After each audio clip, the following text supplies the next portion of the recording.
So welcome back students to my video. और students, आज के इस वीडियो में हम जो चैप्टर पढ़ने जा रहे हैं वो है फिजिक्स का laws of motion. It can be one shot और we will try to complete this chapter in just one video. I will try but let's see what happened. देखिए, लॉज ऑफ मोशन जो chapter है class 11th में बहुत important सा chapter है। ये JEE में भी आपका बहुत ही अच्छा खासा वेटेज कवर करता है, प्लस नीट में भी इससे सवाल बनते ही बनते हैं। ये मतलब ऐसा चैप्टर है ना कि हम इसे नीट या जेई के लिए ऐसे नहीं कर सकते कि नहीं आज हम ये स्किप कर देते हैं हमारा हो जाएगा। ऐसा स्किप नहीं करना है, ठीक। तो मैं चाहूंगा कि इस वीडियो में मैं ज्यादा से ज्यादा क्वेश्चन लगवा पाऊं और आपको कॉन्सेप्ट समझा पाऊं। तो चलिए शुरू करते हैं आज के इस वीडियो को। Okay, so first of all let us talk about what is force. What is force? पहला हम लोग जानते हैं कि फोर्स क्या होता है। वही हमारी डेफिनेशन 8th क्लास वाली, अ पुश और pull acting on an object is called force. मतलब किसी भी ऑब्जेक्ट पे कोई पुश करो या उसे पुल करो, वो किसके द्वारा होता है? वो फोर्स के द्वारा होता है। ये हम लोगों की फोर्स की डेफिनेशन। अब देखिए, फोर्स मेनली दो टाइप के होते हैं। हाँ, मेनली दो टाइप के होते हैं। एक होता है नॉन कॉन्टैक्ट फोर्स और एक होता है कॉन्टैक्ट फोर्स। वैसे अगर बात की जाए तो फोर्सेस भी बहुत टाइप्स की होती है। न्यूक्लियर फोर्स भी होती है, बट हमें यहाँ पे कंसिडर कैसे करना है? नॉन कॉन्टैक्ट और कॉन्टैक्ट को, जिसमें हम लोग बेसिकली हम लोग इस चैप्टर में सबसे ज्यादा पढ़ेंगे कॉन्टैक्ट फोर्स के बारे में, जिसमें आएगा टेंशन आएगा, नॉर्मल रिएक्शन आएगा, स्प्रिंग फोर्स आ गया, ये सब आएंगे। ओके, तो चलिए देखते हैं types of forces. Types of forces में नॉन कॉन्टैक्ट फोर्स होती है और एक कॉन्टैक्ट फोर्स होती है। नॉन कॉन्टैक्ट फोर्स कौन सी होती है? नॉन कॉन्टैक्ट फोर्स वो फोर्सेस होती है जिन पे बॉडी का कोई हम लोगों का कॉन्टैक्ट नहीं होता है। For example gravitational force. जैसे हम लोगों ने ऐसे छोड़ा, इस मार्कर को ऐसे नीचे छोड़ेंगे तो ये नीचे ड्रॉप होगा। क्या होगा? नीचे ड्रॉप होगा। क्यों? क्योंकि ग्रेविटी इसे अपनी तरफ अट्रैक्ट करेगी। तो इसमें क्या कोई कांटेक्ट हुआ? नहीं हुआ ना। हम लोगों का कहाँ कोई कांटेक्ट हुआ? हम लोगों ने ऐसे छोड़ दिया, बस नीचे गिर गया वो। That's called gravitational force. Electrostatic force और मैग्नेटिक फोर्स हमें इसे क्लास 11th में नहीं पढ़ना है। हम इसे 11th में नहीं पढ़ेंगे। हम इन दोनों को 11th में हमें नहीं पढ़ना है। हमें इसे कब पढ़ना है? हम इसे भर भर के 12th में पढ़ेंगे। ये 12th में आएगा आपका। इलेक्ट्रोस्टैटिक आएगा और मैग्नेटिक फोर्स, इन दोनों के बारे में।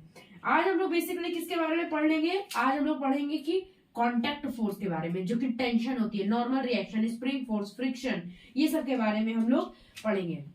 तो आई होप आपको ये सब बेसिक्स ये क्लियर होंगे। हम लोग ज्यादा क्या करेंगे? ज्यादा से ज्यादा क्वेश्चन लगाने की कोशिश करेंगे, ठीक ना, क्योंकि क्वेश्चन फिजिक्स से ज्यादा आते हैं, थ्योरेटिकल फिजिक्स में से ज्यादा। चलिए अब देखते हैं। पहले आपको बता दें कि ग्रेविटेशनल फोर्स क्या होता है। टॉपिक डालिए ग्रेविटेशनल फोर्स। वैसे ये सब बेसिक है, आप लोग जानते ही होंगे ग्रेविटेशनल फोर्स क्या होता है। फॉर एग्जाम्पल, ये हमारा अर्थ है। ये क्या है? ये हमारा अर्थ है। यहाँ से हम लोगों ने किसी मास को ऐसे उछाला तो ये क्या करेगा? नीचे के साइड ऐसे ऐसे ऐसे आएगा। किस फोर्स की वजह से? ग्रेविटेशनल फोर्स की वजह से आएगा। किस फोर्स की? ग्रेविटेशनल फोर्स की वजह से। ग्रेविटेशनल फोर्स की जहां पे F is equals to G m1 m2 बटे r स्क्वायर इसका फॉर्मूला होता है। जहां पे G जो होता है वो क्या होता है? Universal gravitational constant. यूनिवर्सल होता है, universal gravitational constant. m1 m2 दो मासेस होते हैं। r स्क्वायर क्या होता है? उनके सेंटर से distance from center, distance from center. Okay, f is equal to G m1 by m2 G m1 m2 upon r square. ये इंपॉर्टेंट फॉर्मूला है, ये काफी सवाल लगाने में हेल्प करता है। अब आते हैं कि नॉर्मल रिएक्शन क्या होता है। अब नॉर्मल रिएक्शन वाले जो होते हैं, नॉर्मल रिएक्शन देख लेते हैं क्या होता है। ये हो गया। अब आते हैं कि नॉर्मल रिएक्शन क्या होता है। What is normal reaction? Class 11th में आप लोग पहली बार ऐसी फोर्स का नाम सुनोगे कि नॉर्मल रिएक्शन भी कोई फोर्स होती है। चलो भाई, नॉर्मल रिएक्शन के बारे में देखते हैं। नॉर्मल रिएक्शन क्या होता है? फॉर एग्जांपल, हमारे पास ये है सरफेस। ओके, यहाँ पे हम लोगों ने एक मास रख दिया। क्या रख दिया? m रख दिया। अब बताओ, m की तरफ कोई फोर्स लगेगी? m नीचे के साइड एक mg यहाँ पे फोर्स लगेगी कि नहीं लगेगी? ये तो हम सबको पता है कि नीचे के साइड mg फोर्स लगती है। बट जो सरफेस होता है, सरफेस m जो है सरफेस के साथ कांटेक्ट में है कि नहीं है? बताओ, m जो है सरफेस के साथ अभी कांटेक्ट में है कि नहीं? तो सरफेस क्या करता है? जस्ट ऊपर एक नॉर्मल एक परपेंडिकुलर फोर्स लगाता है। क्या करता है? ऊपर एक परपेंडिकुलर फोर्स लगाता है, and that perpendicular force is known as what? Normal reaction. That force is called normal reaction. अब ये मत समझने लगना कि ये जो mg नीचे की तरफ लग रहा है तो ये एक्शन रिएक्शन है। एक्शन रिएक्शन नहीं है, क्योंकि एक्शन रिएक्शन में क्या होता है? एक्शन रिएक्शन फोर्सेस वो होती है जिनका, जो दोनों फोर्सेस होती है ना, उनका नेचर सेम रहता है, बट यहाँ पे हम क्या देख रहे हैं? यहाँ पे तो भाई mg लग रहा है, यहाँ पे तो नॉर्मल रिएक्शन लग रहा है, तो क्या है? ये एक्शन रिएक्शन नहीं है। तो कई बार जो स्टूडेंट्स होते हैं वो mg और जो नॉर्मल रिएक्शन है इन दोनों को एक्शन रिएक्शन मान लेता है। एक्शन रिएक्शन नहीं होता है। आई होप आपको नॉर्मल रिएक्शन क्लियर हो गया होगा। जो नॉर्मल रिएक्शन है, सरफेस से परपेंडिकुलर की साइड लगता है, सरफेस से परपेंडिकुलर मास पे लगता है। Normal reaction always be perpendicular. For example ये अर्थ, ये m, यहाँ पे ये m,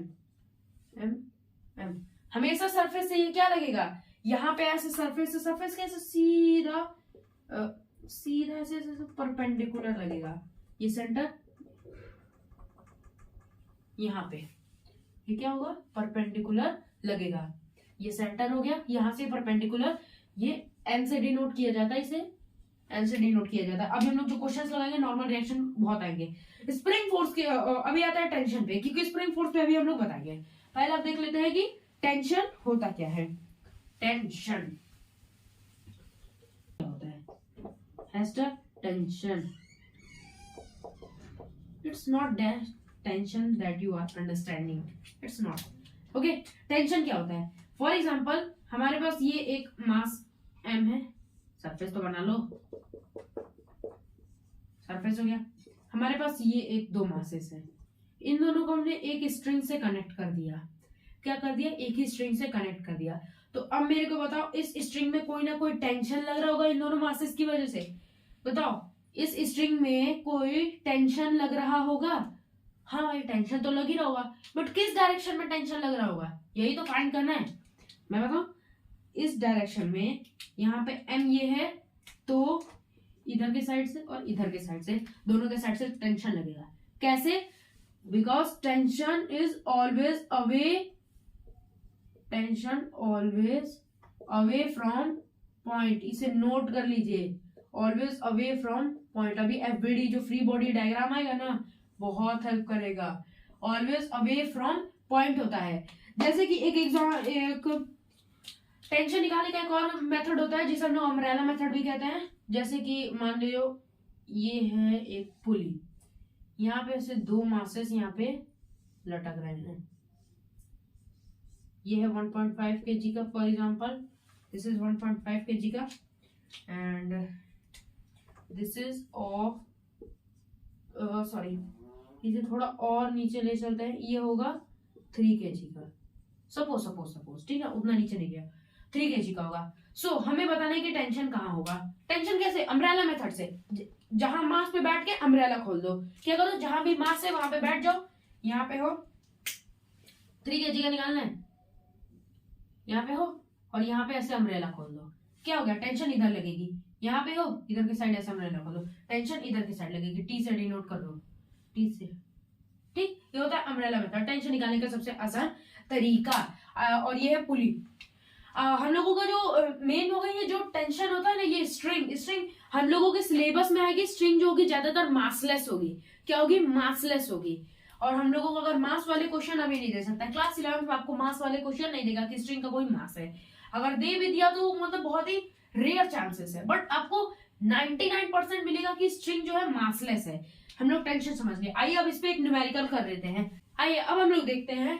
अब हम लोगों से कहा find normal reaction and tension. हम लोगों से इसमें क्या करना है? नॉर्मल रिएक्शन फाइंड करना और टेंशन फाइंड करना है।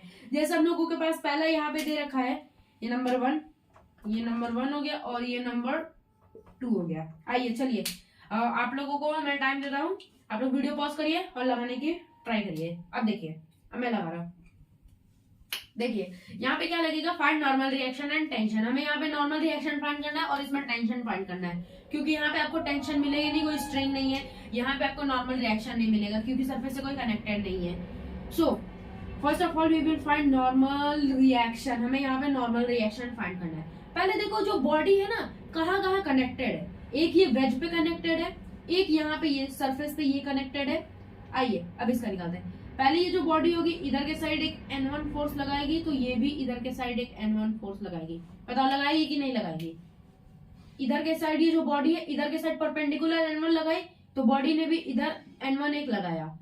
ये यहाँ पे ये देखो यहाँ पे एक परपेंडिकुलर फोर्स इधर लगेगी N2, तो जो बॉडी होगी वो भी एक परपेंडिकुलर फोर्स लगाएगी।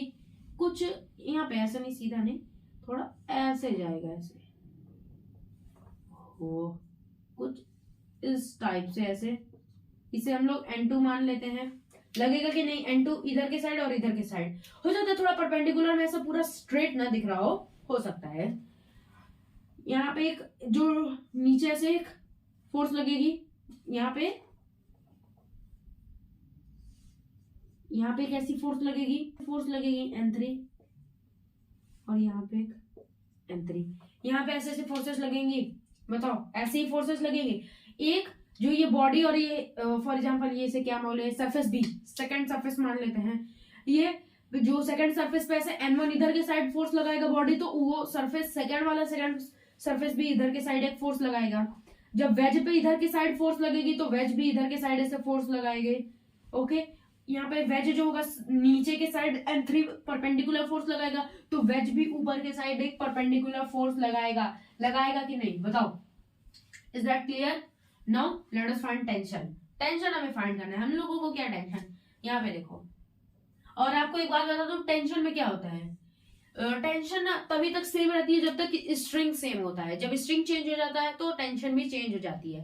तो यहाँ पे बताओ, स्ट्रिंग तो चेंज हुई नहीं, यहाँ पे एक M1 यहाँ पे एक ऐसे लगेगी, एक इधर के साइड लगेगी, एक इधर के साइड लगेगी। ये M1 यहाँ पे T1 इसे मान लेते हैं, यहाँ पे जो फोर्स लगेगी इसे भी T1, ये यहाँ पे ऐसे ये दोनों फोर्सेस लगाएंगे T2, यहाँ पे एक ऐसे फोर्स लगेगी।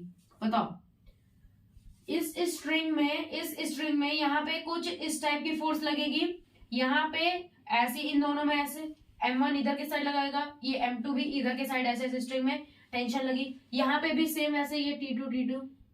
ओके, टेंशन चेंज नहीं, मैंने वो T2 बस बोला है वहां पे। ओके, स्ट्रिंग सेम है। अब देखिए, अब हम लोग समझते हैं कि फ्री बॉडी डायग्राम क्या होता है। यहाँ पे आपको फ्री बॉडी डायग्राम बनाना पड़ेगा। फ्री बॉडी डायग्राम में क्या होता है, देखिए फ्री बॉडी डायग्राम के ऐसे कुछ पॉइंट्स लिख लीजिए। पहला पॉइंट लिख लीजिए, हम लोग जो बॉडी होती है, हम लोग जो बॉडी को क्या करते हैं, पॉइंट मास एज्यूम कर लेते हैं। क्या करते हैं? पॉइंट मास एज्यूम कर लेते हैं।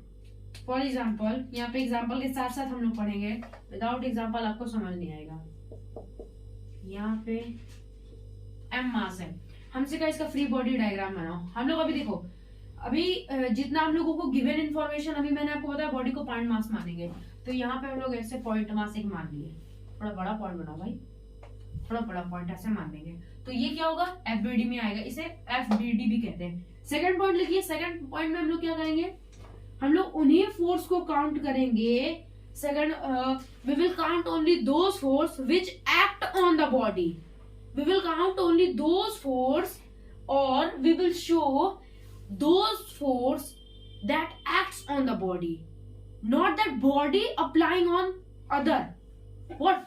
जैसे कि हम लोग क्या करेंगे, यहाँ पे नीचे के साइड एक mg फोर्स लग रहा है बॉडी पे, तो नीचे के साइड एक mg फोर्स लगाएंगे। ओके, ये नहीं कि बॉडी जो होगी ना, बॉडी, ये जो बॉडी है ये क्या दूसरों के ऊपर फोर्स लग रही है, हमें इससे नहीं मतलब। बॉडी के ऊपर जो फोर्सेस लग रही हैं हमें उसे यहाँ पे फ्री बॉडी डायग्राम में दिखाना है।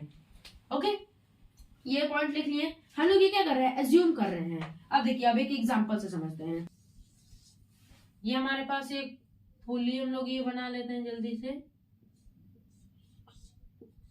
ये M1 M2 हमसे कहा है इसका फ्री बॉडी डायग्राम बनाओ। हमसे फ्री बॉडी डायग्राम कहा है इसका FBD बनाओ। तो हम लोग क्या करेंगे, M1 का पहले बना रहे हैं, M1 का FBD बना रहे हैं। बताओ, नीचे के साइड mg लगेगी, नीचे के साइड इस पे mg लगेगी, ऊपर के साइड टेंशन T लगेगी। इसमें भी वही होगा, नीचे के साइड mg लगेगी, ऊपर के साइड टेंशन T लगेगा। mg नीचे के साइड लगी, ऊपर के साइड टेंशन T लगा। और m2 का अगर निकालें, m2 का ऊपर के साइड टेंशन T लग रहा है, नीचे के साइड भी उसी पे mg लग रही है।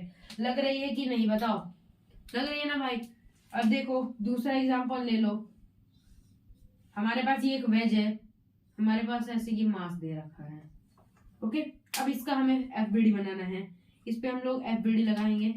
तो इसका सरफेस से कनेक्टेड है, सरफेस से कनेक्टेड, नीचे के साइड कुछ फोर्स mg, ऊपर नॉर्मल रिएक्शन, इधर ये नॉर्मल रिएक्शन लगेगा, इधर नॉर्मल रिएक्शन लगेगा, तो इधर भी नॉर्मल रिएक्शन। बट हमें ये वाला नहीं काउंट करना है, हम लोगों पे ये वाला नहीं काउंट करेंगे ब्रो। ओके, यहाँ पे ऐसा वेज का बना रहे ना, तो यहाँ पे ऐसे बन गया। ओके, नॉर्मल रिएक्शन, नीचे के साइड mg, ऊपर के साइड परपेंडिकुलर फोर्सेस लग रही हैं। सो आई होप आपको एफबीडी क्लियर हो गया होगा, एफबीडी आपको समझ में आ गया होगा। आइए अब हम लोग समझते हैं न्यूटन के जो न्यूटन है उसके फर्स्ट लॉ को।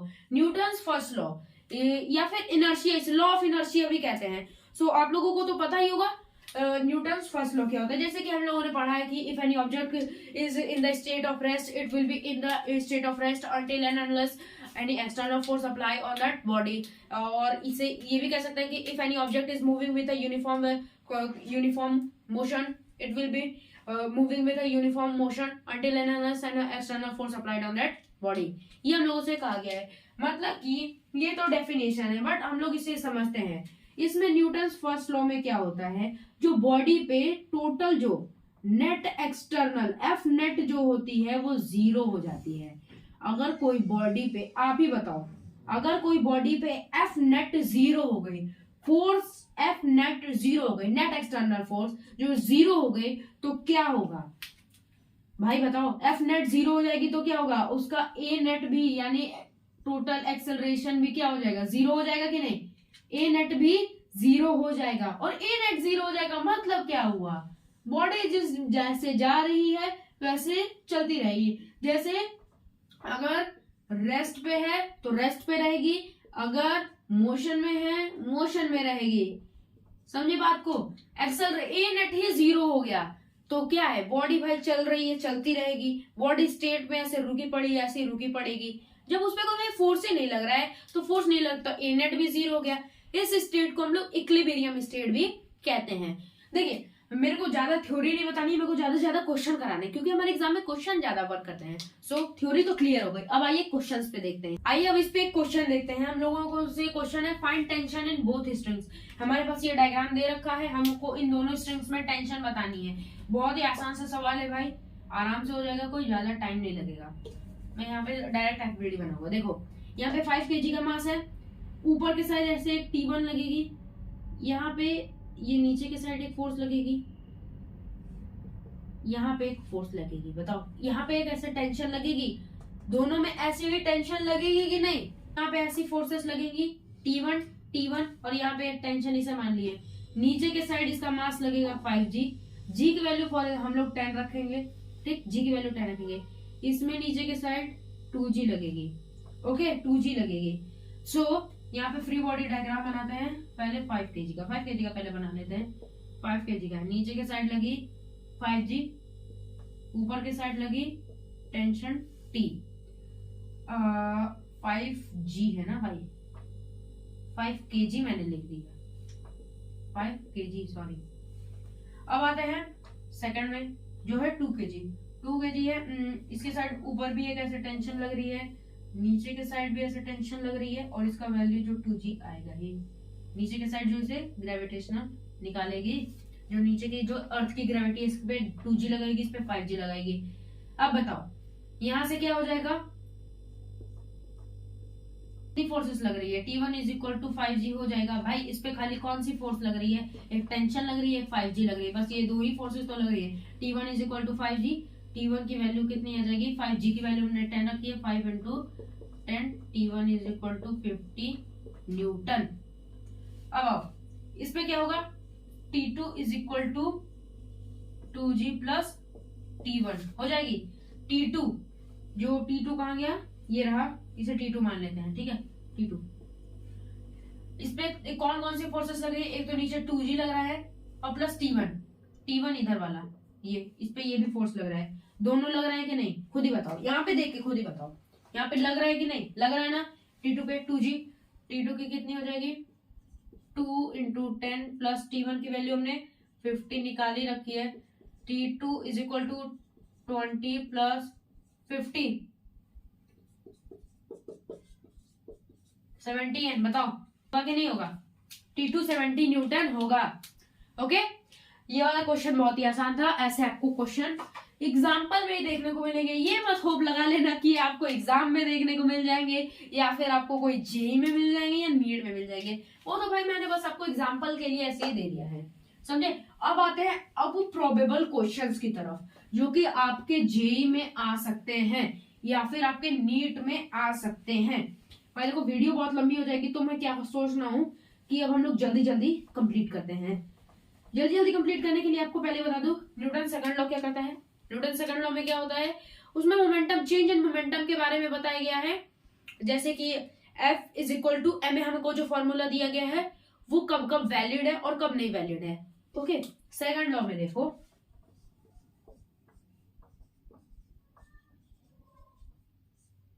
सेकंड लॉ में देखो हमारे पास है F is equal to ma, mass into acceleration. देखो आपके सिलेबस में जैसा दे रखा है ना, यहाँ पे ये आपका फॉर्मूला जो होगा 95% तो वर्क है, 95% वैलिड है, बट रेस्ट 5% यहाँ पे वैलिड आपका नहीं होगा। भाई 5% रेस्ट कैसे वैलिड नहीं होगा, हमने तो पढ़ा रखा है फोर्स का formula F is equal to ma, Newton बोल के कहते हैं, तुम न्यूटन को जुड़ो नहीं भाई, उतनी लंबी कहाँ सोच ले जाते हो भाई, 5% में आपका कब वर्क नहीं करेगा। रॉकेट प्रॉब्लम जैसे हो गए, रॉकेट प्रॉब्लम जैसे हमारे पास ये एक रॉकेट है,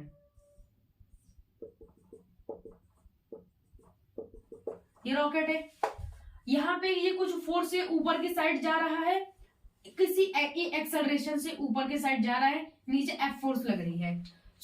मेरे को बताओ, यहाँ पे जो रॉकेट जब जाता है तो उसका अर्थ पे वेट मान लो कुछ m हुआ, उसका कुछ kg मास है, मगर जब वो स्पेस में हवा में उड़ान भरते जाता है तो उसका मास कम होते जाता है। मास कैसे कम होते जाता है, क्योंकि वो जो गैसेस होती है, गैसेस नीचे निकल रही होती हैं, जो गैसेस है ये इनर्ट गैसेस ये सब निकल रही होती है, दैट्स वाई उसका जो मास है बार बार क्या करने लगता है, वेरी यानी चेंज होने लगता है, कभी घटने लगता है। यहाँ पे क्या आप F is equal to M N लगा पाओगे, नहीं लगा पाओगे ना, F is equal to M A नहीं लगा पाओगे, यहाँ पे F is equal to M A हमेशा आप नहीं लगा पाओगे। तो भाई हम लोग क्या करें, जब ये फॉर्मूला ये गलत हो गया 5% चांसेस के लिए, हम क्या करें, हमारे पास एक फॉर्मूला है F is equal to change in momentum upon change in time, change in momentum upon change in time, ये हमेशा ऑलवेज वैलिड, आप कहीं भी पुट कर दो भाई ये ऑलवेज वैलिड है, ऑलवेज वैलिड। उसका मोमेंटम में चेंज अपॉन टाइम में चेंज आपको फोर्स निकाल के देगा, बट आपको हमें इतना ज्यादा इसे नहीं पढ़ना है, हमें रॉकेट प्रॉब्लम आएगी तब हम लोग ये भाई देख लेंगे, ये फॉर्मूला हम लोग रॉकेट प्रॉब्लम में देख लेंगे। F is equal to M कब 95% काम आ रहा है, 95% तक ला देंगे। अब आ जाओ थर्ड लॉ पे, थर्ड लॉ क्या होता है, थर्ड लॉ क्या होता है, action reaction law, every action has equal and opposite reaction, और थर्ड लॉ देखो, every action has equal and opposite reaction, third law, every action has equal and opposite reaction. For example हमारे पास ये consider करो,